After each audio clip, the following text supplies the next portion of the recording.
What's happening, man? Not a lot. You're doing homeless stuff, huh? Yep. Okay. How about this? First of all, do you realize, believe it or not, there are many that want to be homeless?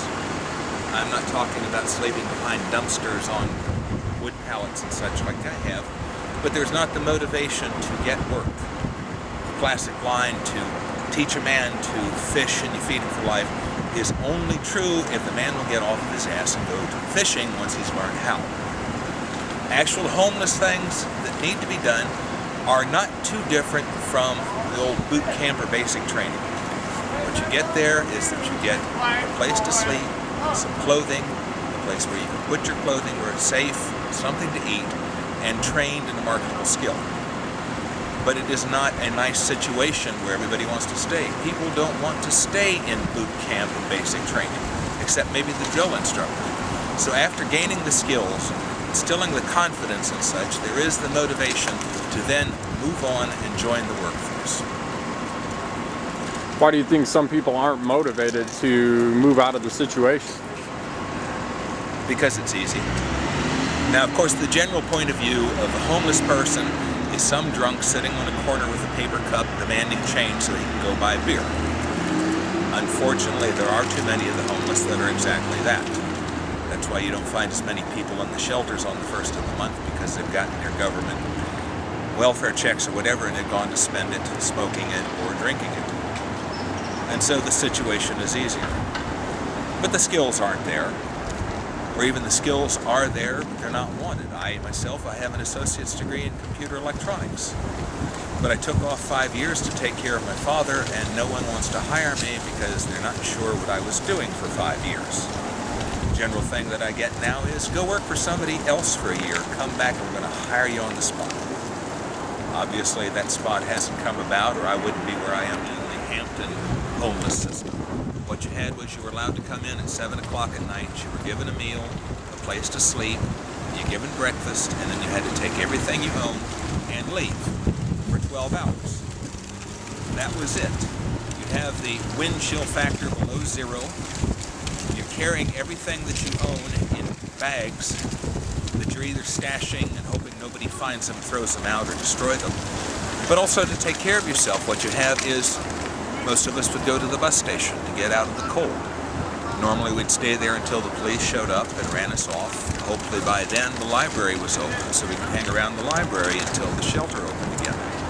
Now, I'm not trying to garner pity. The question is, why do these people have nothing more productive to do for 12 hours than hang out in bus stations and libraries? That's time wasted that could be put to better use to motivate, train this sort of thing, the homeless off the streets. The old classic line that, we don't need a handout, we need a hand up. But by the same token then, if you have a choice, here's the handout, here's the hand up, which would you like? And it's entirely too many people are going to take the handout. So the key would be trying to implement more structure into giving people skills that are marketable in today's society. And the motivation to use them. Because as it is right now, we have to be too short-sighted. What we're worried about now is, where is our next meal going to be? Where are we going to sleep next? All of this sort of thing. There isn't really time to look farther to say, where do I want to be in 3 months, 6 months, this sort of thing like this. A very interesting source, there is a place in Columbus, Ohio called the Open Shelter that does a lot of what I'm talking about right now. According to the place that runs it, their average stay is 1 month and the return rate is only 7%. But there are no rules about how long you have to stay, it's year-round, all of this. So, basically, this place that we're living in, this mission, is somewhat in the way at this point because it's full of rodents, pests, bugs, roaches. We sleep on the floor. They donate hundreds of dollars worth of clothes. In fact, this morning 7 bags of clothes were brought in for donation to the homeless people, which, because these people are on such petty instruction, we'll never see a t-shirt. I won't get one sock. Not a pair of socks, I won't get one sock. You know what I'm saying?